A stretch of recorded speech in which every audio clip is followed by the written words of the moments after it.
Big news, Planet Money listeners. Planet Money is going on tour to promote our first ever book. It's going to come out in April. We will be celebrating in about a dozen cities around the country. And because it's public radio, there will be a limited edition tote bag that is included with your ticket while supplies last. Details, dates, and how to get your ticket are at planetmoneybook.com, or you can click the link in the show notes.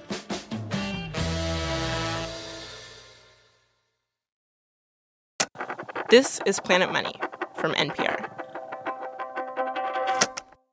It is hard to buy a house. It has been hard to buy a house for a while now. And the other day, I heard a story of someone who I think might have gone further than anyone else in that quest. James Lawrence. James is your classic New Hampshire guy. He likes the cold, likes the mountains, and he likes his girlfriend's cats. Lorelai and Rory. Love it. Lorelai. And yes, they are named after the Gilmore Girls. Amazing. In 2019, James was in a bit of a tough spot, housing-wise. Yeah, James is in the National Guard. Yes, sir. You definitely do not have to call me sir, by the way. It's just how we talk. And the reason he was in a tough spot was because recently he'd gone off to do this National Guard officer training all the way in Missouri.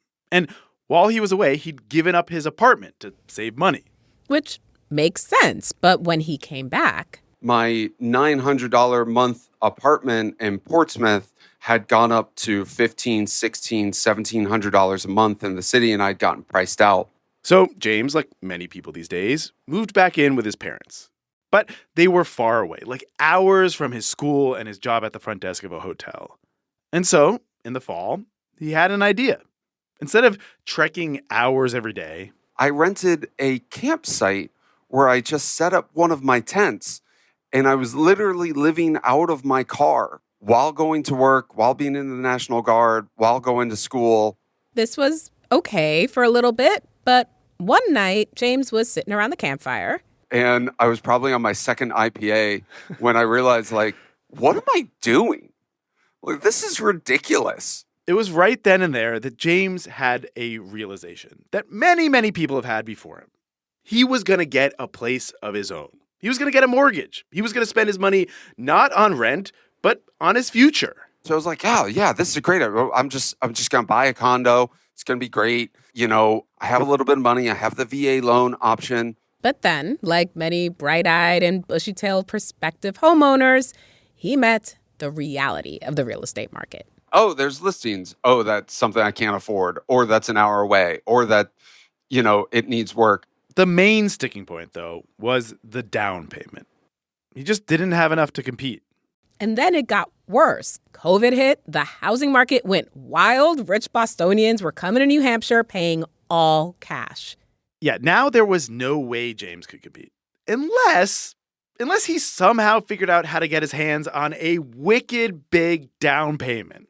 So he came up with a kind of extreme plan. Get deployed. Because the money's really good, and if he went someplace a little bit dangerous, it could also include hazard pay. Cherry on top, all that he earned would be tax-free. And you know what? He did it. I am currently stationed in just outside Djibouti City, Djibouti, on the east coast of Africa. You shipped off to Djibouti to afford the down payment to a house. Yes, sir. 100%. Hello and welcome to Planet Money. I'm Erica Barris. And I'm Nick Fountain. Housing is too expensive. It's pushing people to extremes. Democrats have noticed this, noticed that talking about it plays well with voters. And now, in this midterm election year, President Donald Trump seems to be focused on it too. Yeah, his administration has recently started talking more about affordability. And they're taking action with 2 new initiatives that aim to make buying a house easier. Today on the show, we're going to take a close look at those 2 moves and ask, will they work for James and for all of us?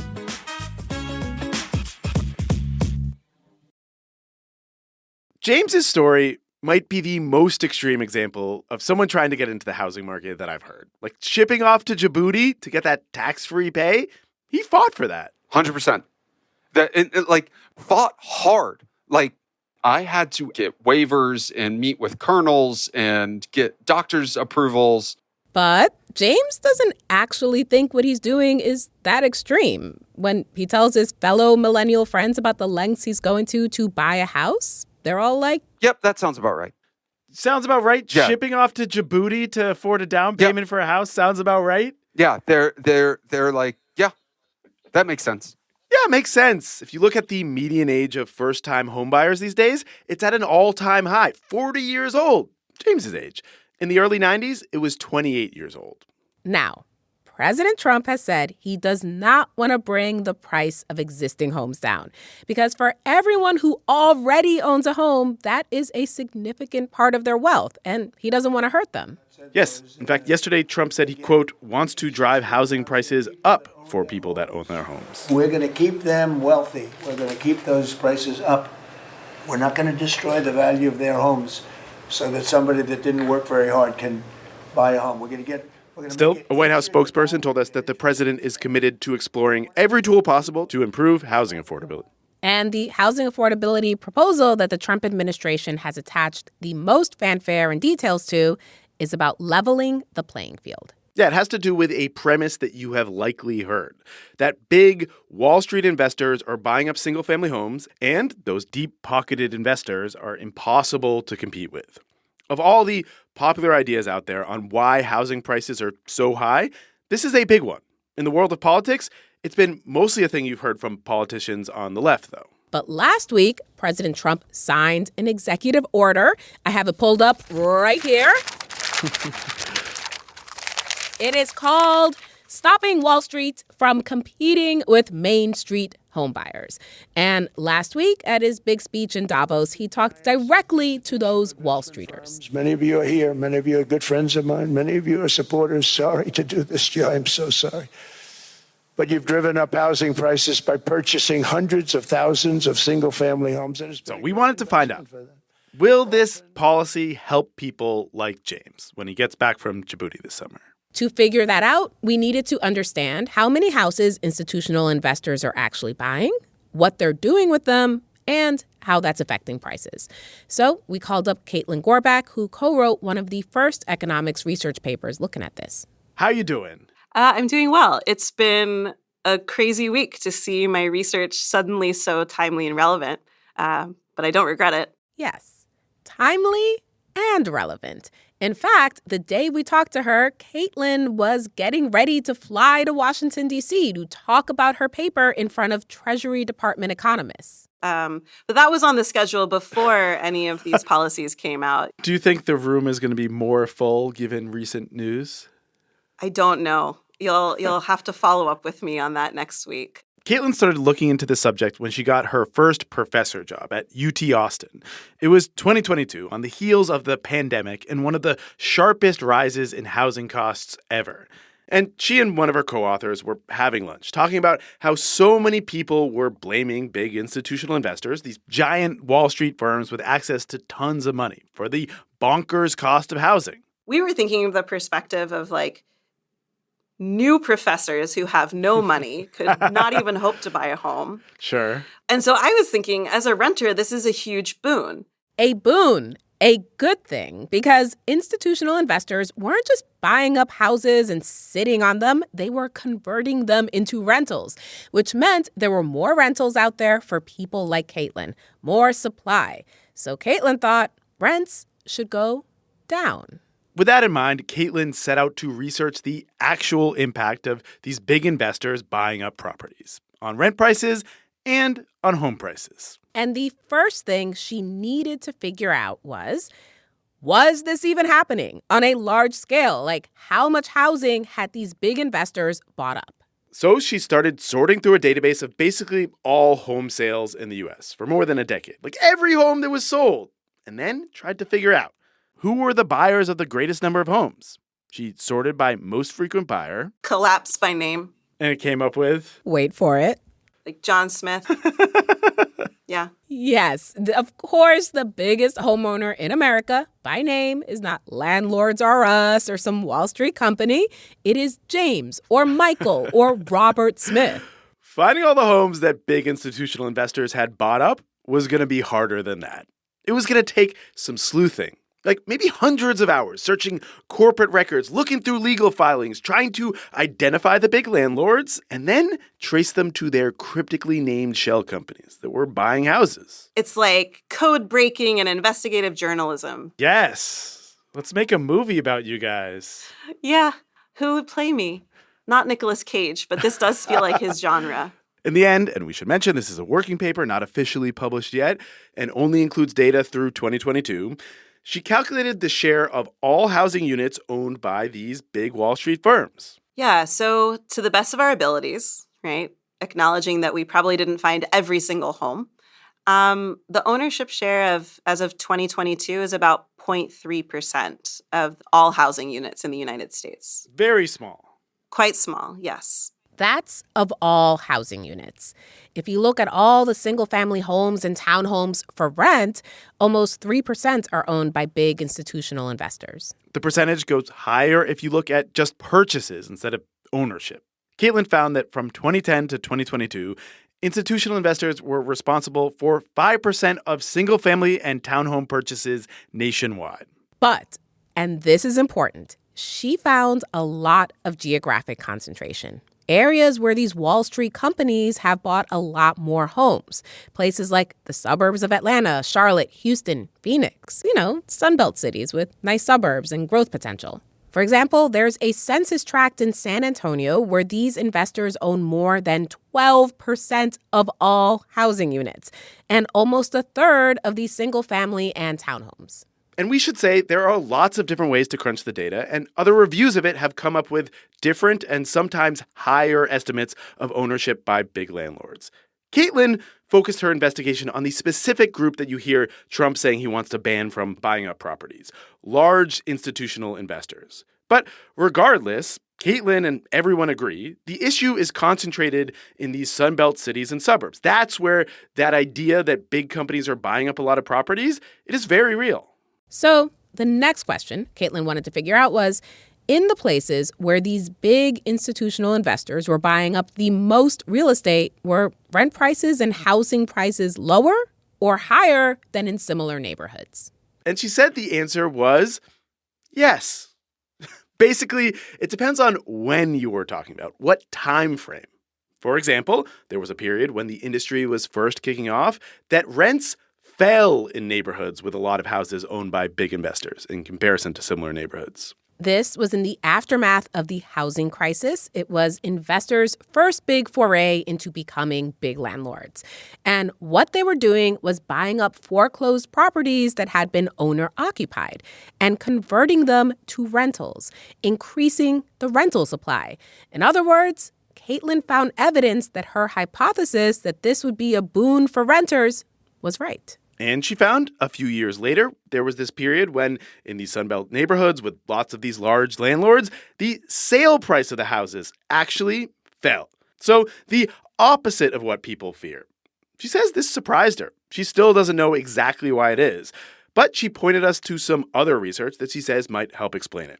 Basically, as more renters came into neighborhoods, they changed them. You have a kind of a diversification effect in that the people who move in, the renters who move in to neighborhoods tend to be younger, more minority status, lower wealth. And so that's really a story of rentals unlocking neighborhood opportunity for a subset of renters who couldn't have bought into that neighborhood. Got it. And so if those renters look very different from the incumbent homeowners and they value different local goods and services, then you end up seeing outmigration of some of the incumbent homeowners as well. Caitlin says she's hoping to study this more to figure out what exactly is going on. So that's two different periods Caitlin discovered when housing prices were lower in areas with more institutional ownership. In one, rents were lower, and the other, sale prices were lower.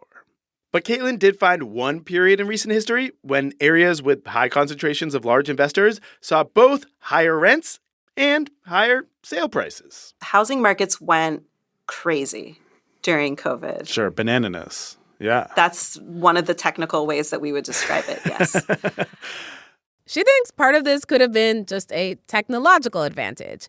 The big landlords had fancy and maybe not even legal pricing software that helped them anticipate what people would pay to move to bigger homes in the suburbs during the COVID housing scramble. They just have a better finger on the pulse of what the renters are willing to pay than the mom and pops.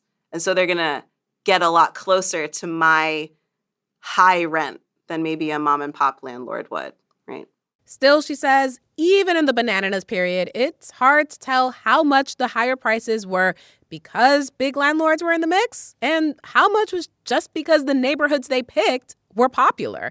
Prices were going to go up anyway. Like we said, Caitlin's data stops in 2022. She says she's working on updating her paper with the more recent data. All in all, across the dozen years she did study, the only period she found that these big landlords might be making housing more expensive was the most recent, the bananas period. And I guess the question is that a one-off bizarro period in the real estate market? Or is it our new normal? Like today, in this period we are in now, would stopping institutional investors from buying up properties make housing more affordable or less affordable? Which brings us to the executive order that Trump signed last week. The order is interesting in what it does not do. It does not ban big institutional investors from buying homes, though Trump has called on Congress to pass a law that would do that. But it does do a few things that aim to discourage the practice. When people buy homes, the federal government often insures or guarantees or securitizes their mortgage. And the order directs government agencies to not do that for big investors. Caitlin says she's skeptical that will change much because these big Wall Street firms, they don't need the government to back them. They have other ways of funding their purchases that already give them a leg up. I don't think they're using mortgages nearly as often as you or I would, or as often as small mom and pops. In fact, in the period she studied, large institutional investors bought in cash 83% of the time. By and large, they are not dependent on mortgage financing. They get money to buy homes from investors. The most interesting thing in the order might be the part that directs the FTC and DOJ to investigate any big home purchases on antitrust grounds. As in, see if their pricing or vacancy policies amount to illegal anti-competitive practices.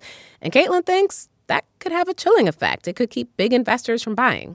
So all in all, do you think these policies are going to move the needle on housing affordability?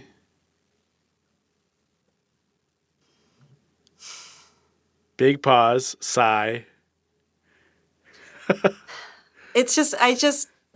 They're not a big enough share of the market to really move the needle for most Americans. They may move the needle if these companies take this executive order really seriously, especially like we talked about the FTC request. There might be some neighborhoods in Charlotte, Atlanta, Phoenix that do see some price relief. Some relief. For some people, maybe.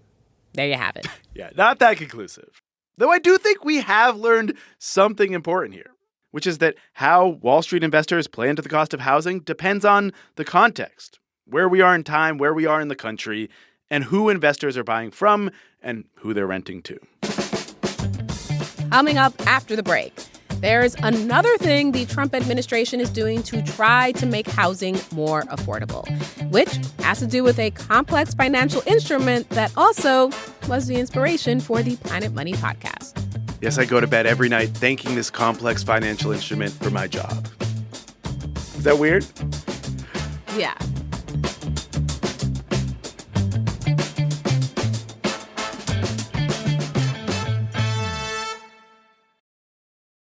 When it comes to the Trump administration's proposals for making housing more affordable, the biggest thing to officially come out is that executive order limiting big institutional investors. Yeah, I'm going to be honest. We were expecting more on housing affordability during Trump's big speech in Davos last week. It was billed by the White House as the rollout of his housing affordability plan. But it ended up being not very focused on that. When I told them about Iceland, they loved me. They called me daddy, right, last time? But he did bring up a concrete new program. I've instructed government-backed institutions to purchase up to $200 billion in mortgage bonds to bring down interest rates. This is about mortgage rates. Mortgage rates are so important for housing affordability because they define how much you pay every month on your loan. And Trump is trying various ways to get rates down, including serious attacks on the Federal Reserve and its independence. But what he was talking about in Davos was his most direct intervention into the mortgage market so far. He's attempting to move the market for mortgage-backed securities. To help explain what those are and what he hopes to do, we called up this person. Who are you and what do you do? Okay, I am Susan Wachter, and I am a professor of real estate and finance at the Wharton School of the University of Pennsylvania. I love it how you introduce yourself. She sounds like the ring announcer at a boxing match. Let's get ready to explain mortgage-backed securities. I can't follow that, so I think you should keep going. All right. Susan is a big deal in the mortgage world. And we wanted to know, how is Trump's plan going to help people like Gilmore Girls loving potential homebuyer James in Djibouti? And Susan was like, well, in case you can't quite recall what mortgage-backed securities are, here's how it goes. James is going to go to a bank and say, I want a mortgage. The bank will then sell that mortgage as part of a pool of thousands of James mortgages. And that will get funded by investors who will bring money to the game. They are the ones who are ultimately lending to James.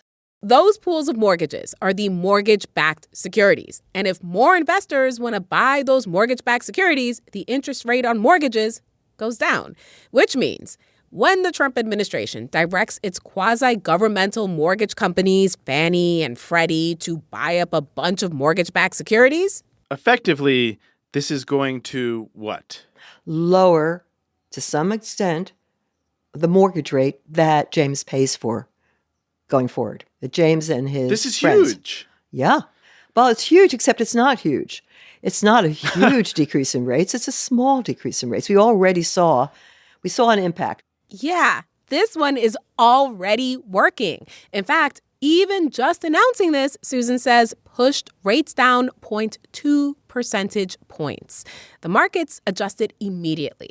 She calls this the announcement effect. Apparently, investors heard the Trump administration's plans and acted accordingly. So weird that they can just that they could just manifest this without doing anything. It's like when I try to tickle my toddler and I'm just like, I'm not even tickling them, but I'm moving my fingers and it already makes them laugh. It already makes them laugh. Only they're not laughing. They're secretly crying inside? Yeah. Yeah, she says new investors might be crying because rates are going down. But for people like James, it's great. Every little bit counts. The problem, she says, is that there are just a lot of other things that affect mortgage rates, like geopolitical events. You keep saying geopolitical events. What do you mean there? I mean Greenland, right? That spikes mortgage rates right there. She says mortgage rates went down a little after the White House announced Fannie and Freddie's plans, and then went right back up a week after when Trump threatened tariffs on Europe over Greenland. So, short-lived relief. Interest rates are fickle. Susan says she's into the Trump administration plan, in theory. Pushing rates down is a good thing, but There is a downside. Yeah, what's the downside? The downside is that Fannie and Freddie, and they're now owned by the government, so us, the taxpayers, are taking on an additional interest rate risk.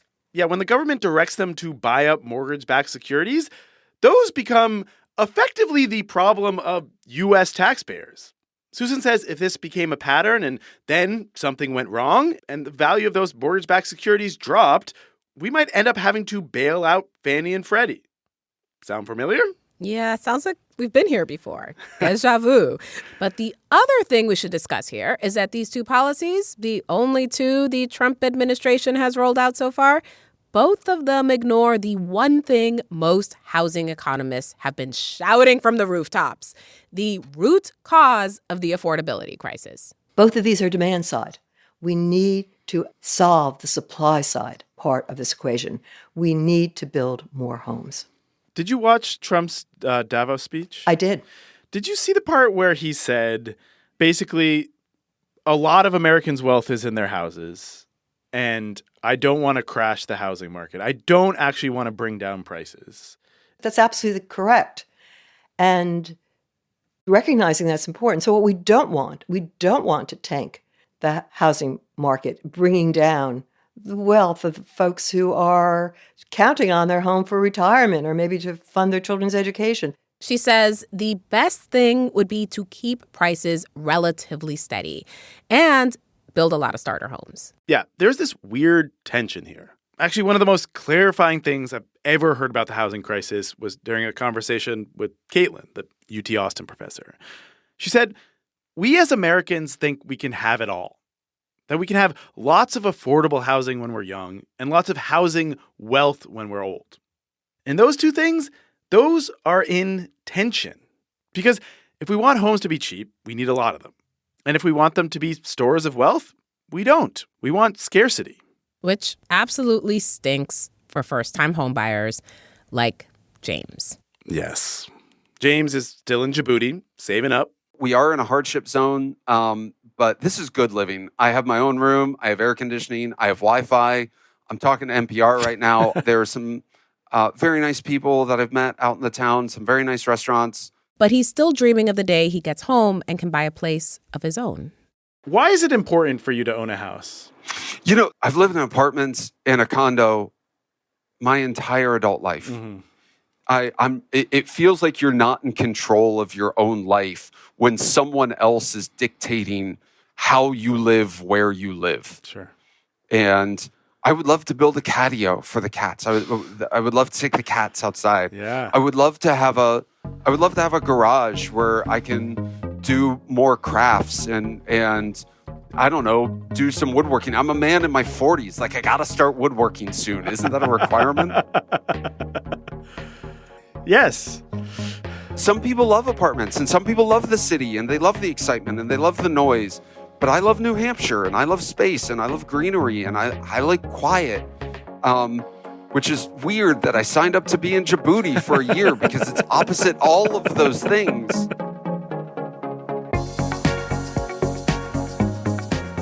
As a reminder, you can see Planet Money in person on our book tour in April. We're going coast to coast. I'm going to be at the LA show. Erica, you are going to be at the Pittsburgh show. It's going to be amazing. It's going to be amazing. Buy your tickets. Buy your tickets. Come see us. Details are at planetmoneybook.com. This episode was produced by Willa Rubin with production help from Sam Yellowhorse Kesler, and it was edited by Marianne McCune. It was fact-checked by Sierra Juarez and engineered by Cena Loffredo and Jimmy Keeley. Alex Goldmark is our executive producer. I'm Erica Barris. And I'm Nick Fountain. This is NPR. Thank you for listening.